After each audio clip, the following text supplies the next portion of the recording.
오늘도 이 새벽에 하나님을 예배하기 위해 나오신 성도님들을 환영하고 축복합니다. 오늘 하나님이 우리에게 주시는 말씀은 민수기 15장 22절에서 41절까지의 말씀입니다. 제가 봉독하겠습니다. 너희가 그릇 범죄하여 여호와가 모세에게 말씀하신 이 모든 명령을 지키지 못하되 곧 여호와께서 모세를 통하여 너희에게 명령한 모든 것을 여호와께서 명령한 날 이후부터 너희 대대에 지키지 못하여 회중이 부지중에 범죄하였거든 온 회중은 수송아지 한 마리를 여호와께 향기로운 화제로 드리고 규례대로 소제와 전제를 드리고 수렴소 한 마리를 속죄제로 드릴 것이라. 제사장이 이스라엘 자손의 온 회중을 위하여 속죄하면 그들이 사함을 받으리니 이는 그가 부지중에 범죄함이며 또 부지중에 범죄함으로 말미암아 헌물 곧 화제와 속죄제를 여호와께 드렸음이라.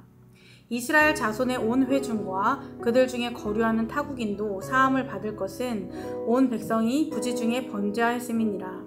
만일 한 사람이 부지중에 범죄하면 1년 된 암염소로 속죄제를 드릴 것이요 제사장은 그 부지중에 범죄한 사람이 부지중에 여호와 앞에 범한 죄를 위하여 속죄하여 그 죄를 속할지니 그리하면 사함을 얻으리라. 이스라엘 자손 중 본토 소생이든지 그들 중에 거류하는 타국인이든지 누구든 부지중에 범죄한 자에 대한 법이 동일하거니와 본토인이든지 타국인이든지 고의로 무엇을 범하면 누구나 여호와를 비방하는 자니 그의 백성 중에서 끊어질 것이라. 그러한 사람은 여호와의 말씀을 멸시하고 그의 명령을 파괴하였은즉 그의 죄악이 자기에게로 돌아가서 온전히 끊어지리라. 이스라엘 자손이 광야에 거류할 때에 안식일에 어떤 사람이 나무하는 것을 발견한지라. 그 나무하는 자를 발견한 자들이 그를 모세와 아론과 온 회중 앞으로 끌어왔으나 어떻게 처치할지는 지시하심을 받지 못한 고로 가두었더니 여호와께서 모세에게 이르시되 그 사람을 반드시 죽일지니 온 회중이 진영 밖에서 돌로 그를 칠지니라. 온 회중이 곧 그를 진영 밖으로 끌어내고 돌로 그를 쳐 죽여서 여호와께서 모세에게 명령하신 대로 하니라. 여호와께서 모세에게 말씀하여 이르시되 이스라엘 자손에게 명령하여 대대로 그들의 옷단 귀에 술을 만들고 청색끈을 그 귀의 술에 더하라. 이 술은 너희가 보고 여호와의 모든 계명을 기억하여 준행하고 너희를 방종하게 하는 자신의 마음과 눈의 욕심을 따라 음행하지 않게 하기 위함이라. 그리하여 너희가 내 모든 계명을 기억하고 행하면 너희의 하나님 앞에 거룩하리라. 나는 여호와 너희 하나님이라. 나는 너희의 하나님이 되려고 너희를 애굽 땅에서 인도해 내었느니라. 나는 여호와 너희의 하나님이니라. 아멘. 여러분들은 언제 스마트폰을 처음 사용하셨나요? 저는 스마트폰을 처음 사용하게 된 게 2011년입니다. 아이폰 4S를 시작으로 스마트폰을 사용하게 되었는데 그야말로 신세계였습니다. 핸드폰으로 자유롭게 인터넷을 하면서 필요한 정보들을 얻고 SNS를 통해 서로 소식을 나누며 새로운 환경을 접하게 되었습니다.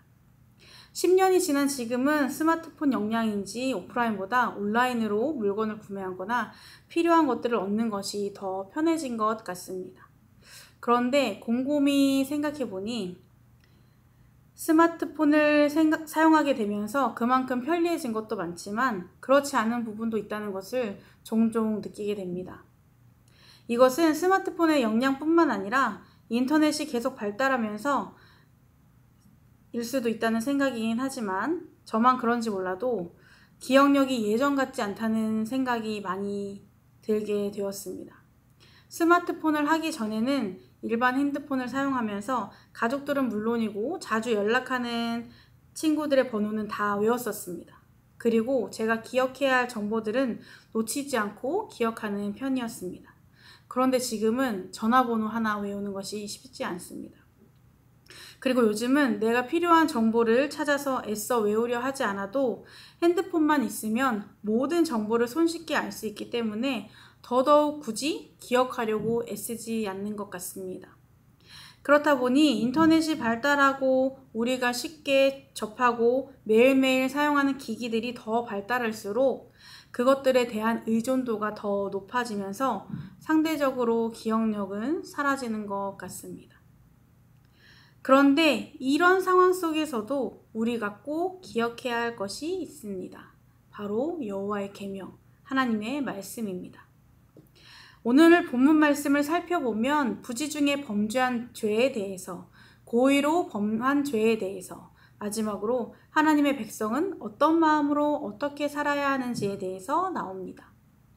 먼저 하나님은 모세를 통하여서 속죄제 추가 규정에 대해서 말씀하십니다. 이것은 부지 중에 하나님이 말씀하신 명령을 지키지 못했을 때 백성들의 죄를 사하여 주시기 위한, 실수로 범한 죄를 용서해 주시기 위한 방법을 알려주신 것입니다. 이 법은 이스라엘 백성들과 그들 속에 거류하는 타국인들에게도 동일하게 적용이 되었습니다. 당시 이스라엘 백성들은 하나님께 선택받은 백성이었습니다. 하나님은 언제나 그들과 함께 하셨고 잘못할 땐 벌을 내리시면서도 백성들이 수시로 내뱉는 불평, 불만 모든 것을 들어주시고 수용해 주시며 그의 필요에 따라 채워주셨습니다. 그리고 매번 죄를 범하는 그들을 위해 용서받을 수 있는 제사법에 대해서 말씀하여 주셨고 어떻게 해서든지 그들이 죄를 떠나도록 회복하도록 기회를 주셨습니다. 끝까지 포기하지 않으셨습니다. 하나님은 왜 이렇게까지 하시면서 이들을 품어주셨을까요?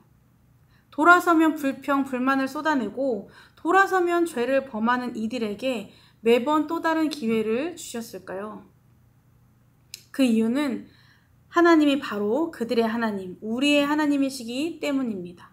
오늘 본문 말씀 제일 마지막 절을 보면 나는 여호와 너희의 하나님이라, 나는 너희의 하나님이 되려고 너희를 애굽 땅에서 인도해 내었느니라, 나는 여호와 너희의 하나님이니라 라고 말씀하고 있습니다. 이스라엘 백성을 향한 하나님의 사랑이 너무나도 잘 느껴지는 말씀인 것 같습니다. 하나님은 이들을 자신의 백성으로 삼으시기 위해 고난과 고통이 가득한 애굽 땅에서 그들을 꺼내 주셨습니다. 그리고 그들을 젖과 꿀이 흐르는 땅으로 인도하여 주셨습니다. 그런데 이렇게 사랑하심에도 불구하고 예외가 있었습니다. 바로 고의적인 범죄입니다. 이것은 실수가 아닌 하나님을 공격하듯 뻔뻔한 태도로 죄를 짓는 고의적 범죄입니다. 그리고 본문은 이것을 여호와를 비방하는 자라고 표현하고 있습니다. 하나님의 뜻이 아닌 걸 알면서도 하나님께서 하지 말라고 분명히 말씀하셨음에도 불구하고 고의로 죄를 범하면 하나님의 백성에서 온전히 끊어지는 가장 무서운 벌을 받게 됩니다. 우리 삶도 마찬가지입니다. 우리도 이스라엘 백성들과 다를 것이 없습니다. 오히려 더 죄로 가득한 삶을 살고 있을지도 모릅니다. 그런 삶을 사는 우리에게 하나님은 놀라운 사랑을 보여주셨습니다. 죄를 떠나 회복할 수 있는 기회를 주셨습니다. 하나님과의 단절된 관계를 회복시킬 수 있는 길을 열어주셨습니다. 하나님은 이스라엘 백성들 뿐만 아니라 우리에게도 먼저 손을 내미셨습니다. 우리의 하나님이 되시려고 하나뿐인 독생자 예수 그리스도를 우리에게 보내주셨습니다. 하나님께서 이스라엘 백성들에게, 우리에게 이렇게 하지 않으셔도 사실 우리는 할 말이 없습니다. 하나님께 손해될 일이 하나도 없습니다. 그럼에도 하나님은 우리에게 사랑의 손을 내미셨습니다. 우리를 구원하시기 위해 가장 귀한 것을 희생하셨습니다. 우리의 하나님이 되시기 위해서 말입니다. 그렇다면 우리는 이런 놀라운 사랑을 보여주신 하나님께 어떤 백성이 되어야 할까요?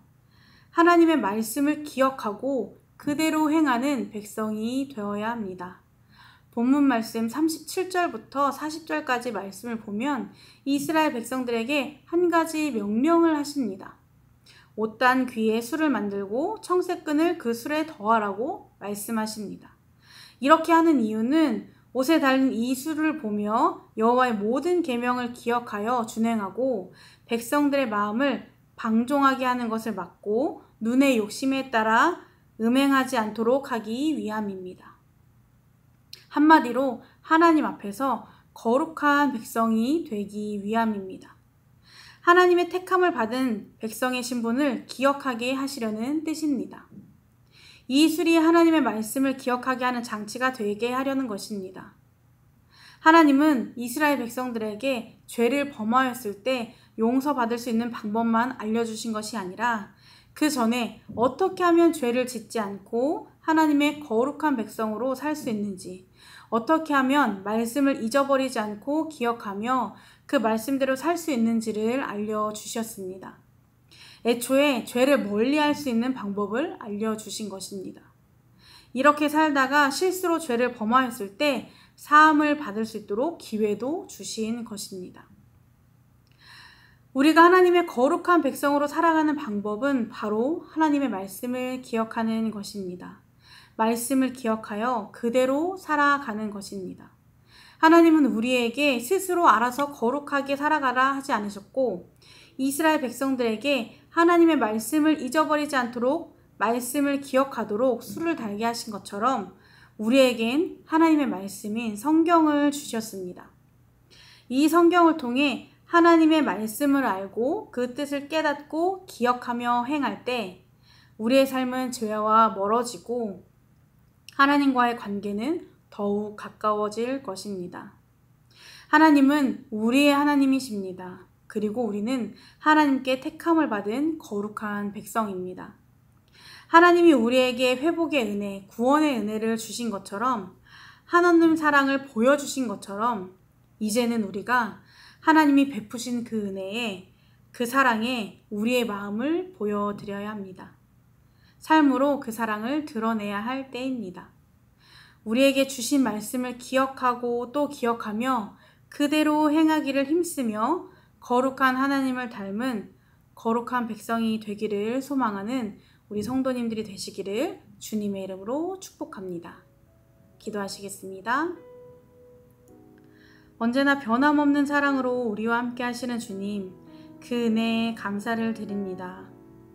연약하여 죄 앞에 넘어지고 또 넘어지는 우리인데 하나님 사랑으로 돌이킬 수 있는 은혜를 주셔서 감사드립니다.